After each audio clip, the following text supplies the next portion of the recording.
Hello friends, my name is Khan and once again welcome back to my YouTube channel Karim classes. कविताओं के संग्रह में एक बार फिर से आपका स्वागत है। और आज जो मैं कविता लेकर आया हूँ ये करप्शन के मुद्दे पर है, या यूँ कहिए कि एक वाक़यात था जो मेरे साथ पेश आया था और उस वाक़यात को मैंने शब्दों के जरिए बयान करने की कोशिश की है। और मैंने सोचा कि इस वाक़यात को कविता के माध्यम से मैं आप तक पहुँचाऊँ। और मुझे पूरा विश्वास है ये कविता दोस्तों आपको पसंद आएगी। और दोस्तों, अगर आपको मेरी कविता पसंद आती है तो please do let me know in the comment section how did you find this poem because I like your comments। तो चलिए शुरू करते हैं आज की इस कविता को। हाँ, कविता को शुरू करने से पहले मैं बताना चाहूँगा कि इस कविता का जो फर्स्ट स्टैंजा है उस कविता में मैंने इस कविता की प्रस्तावना रखने की कोशिश की है। और आगे के जितने भी स्टैंजा हैं उन स्टैंजाज के अंदर मैंने उस ऑफिस में, उस कार्यालय में जो वाक़यात मेरे साथ पेश आया उसे मैंने शब्दों के जरिए बयान करने की कोशिश की है। और मुझे पूरी उम्मीद है जब आप इस कविता को सुनेंगे तो आप महसूस कर पाएंगे कि मैंने वहाँ पर क्या क्या देखा। तो एक छोटी सी कोशिश है और मुझे पूरी उम्मीद है ये कविता आपको पसंद आएगी। तो सुनिएगा दिल से इस कविता को। शुरू करते हैं इस कविता को। अब के बरस इस सावन में एक बात जो मेरे साथ हुई, अब के बरस इस सावन में एक बात जो मेरे साथ हुई, करप्शन करने वालों से करप्शन पर बात हुई। अब के बरस इस सावन में एक बात जो मेरे साथ हुई, करप्शन करने वालों से करप्शन पर बात हुई। जमघट में विद्वान थे कई, मैं अज्ञानी भी जा बैठा। जमघट यानी मीटिंग चल रही थी, वहाँ पर काफ़ी विद्वान लोग इकट्ठे थे। तो जमघट में विद्वान थे कई, मैं अज्ञानी भी जा बैठा और पूछा बड़ी मासूमियत से, ये करप्शन कौन करता है। जमघट में विद्वान थे कई, मैं अज्ञानी भी जा बैठा और पूछा बड़ी मासूमियत से, ये करप्शन कौन करता है। एक सज्जन खड़े हुए और बोले, एक सज्जन खड़े हुए और बोले, जब हाईवे पे लड़ते हैं दो सांड तो बेटा बताओ कौन मरता है। यानी जब हाईवे पे दो सांड आपस में लड़ते हैं तो जाहिर सी बात है मोटरसाइकिल वाले का एक्सीडेंट हो जाता है। तो इसी तरीके से ये अफसरशाही, ये ब्यूरोक्रेसी में ये दो अधिकारी कमीशनखोरी के चक्कर में आपस में लड़ते हैं और नुकसान होता है। स्वाभाविक सी बात है, आम आदमी का नुकसान होता है, आम आदमी इसके अंदर पिसता है। तो इसलिए मैंने यहाँ पे ये लाइन इंक्लूड की है। एक सज्जन खड़े हुए और बोले, जब हाईवे पे लड़ते हैं दो सांड तो बेटा बताओ कौन मरता है। सुनकर उनके वक्तव्य को वो जमघट खिलखिलाकर हंस बैठा। सुनकर उनके वक्तव्य को वो जमघट खिलखिलाकर हंस बैठा। मैं बेबस बेचारा अभिमन्यु की तरह अपने ही प्रश्न पर फंस बैठा।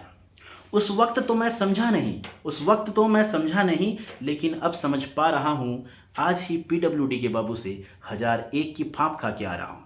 तो ये प्रस्तावना थी। अब आगे के स्टेंजाज हैं उसमें मैंने उस वाक़यात को जो देखा, वहाँ पर जो महसूस किया, जो फेस किया, उसे बयान करने की कोशिश की है। और यकीनन आप वहाँ पहुँचेंगे जहाँ मैं आपको पहुँचाना चाह रहा हूँ। तो सुनिएगा। सभी दस्तावेजों से लैस आज गया था ऑफिस में। बाबू से कहा एक काम के लिए एनओसी लेनी है। सभी दस्तावेजों से लैस आज गया था ऑफिस में। बाबू से कहा एक काम के लिए एनओसी लेनी है। पन्नों को पलटते धीरे से हंसते हुए वो यूं बोला, ये तो मुझे तय करना है, देनी है कि नहीं देनी है। उसकी ये बेशर्म हंसी मुझे अंदर तक कचोटे जा रही थी। इस तरह नहीं होगा तेरा काम इमरान, मेरी अंतरात्मा मुझे बता रही थी। तन देख कर सोने की चैन हाथ में सोने का कड़ा, मुझे उस बाबू की औकात नजर आ रही थी। देखकर सोने के चैन और हाथ में सोने का कड़ा, मुझे उस बाबू की औकात नजर आ रही थी। तनख्वाह से सिर्फ दाल रोटी होती है साहब। उस शख्स की लाइफस्टाइल बिना बोले बहुत कुछ बता रही थी। फिर भी हिम्मत करके पूछा कितना वक्त लगेगा साहब, थोड़ा जल्दी करवा देते आपको पुण्य लगेगा साहब। फिर भी हिम्मत करके पूछा कितना वक्त लगेगा साहब, थोड़ा जल्दी करवा देते आपको पुण्य लगेगा साहब। बड़े साहब आज बिजी हैं, कुछ कहा नहीं जा सकता। अभी आए हो, थोड़ी देर भी रहा नहीं जा सकता।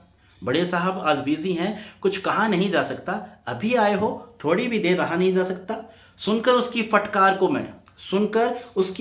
को कोने में जाकर बैठ गया। सोया था चपरासी वहां, वो भी उठकर बैठ गया। यानी सुनकर उसकी फटकार को मैं कोने में जाकर बैठ गया। सोया था चपरासी वहां, वो भी उठकर बैठ गया। होठों को लगाकर कानों से धीरे से बोला वो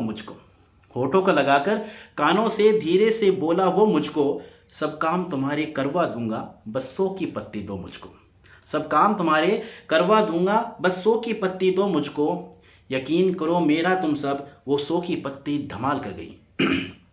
यकीन करो मेरा तुम सब, वो 100 की पत्ती धमाल कर गई, मेरी ये दरिया दिली उस 16 बाई 20 के कमरे में कमाल कर गई।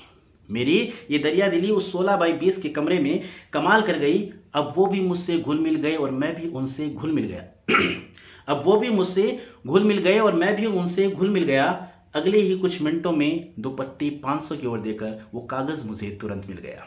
अगले ही कुछ मिनटों में 2 पत्ती 500 की ओर देकर वो कागज़ मुझे तुरंत मिल गया। इस तरह एक शरीफ इंसान को ठगकर वो बहुत खुश नजर आ रहा था। इस तरह एक इंसान को ठगकर, इस तरह एक शरीफ इंसान को ठगकर वो बहुत खुश नजर आ रहा था। जिस करप्शन को पढ़ा था मैंने सिर्फ थ्योरी में, जिस करप्शन को पढ़ा था सिर्फ मैंने थ्योरी में, वो मुझे प्रैक्टिकल कर कर बता रहा था। वो मुझे प्रैक्टिकल कर कर बता रहा था।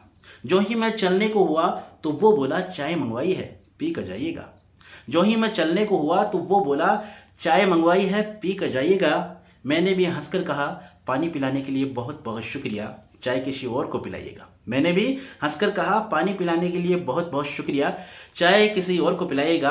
आपकी सेवा में तत्पर हूँ, कभी कोई काम हो तो ज़रूर बताइएगा। शुक्रिया।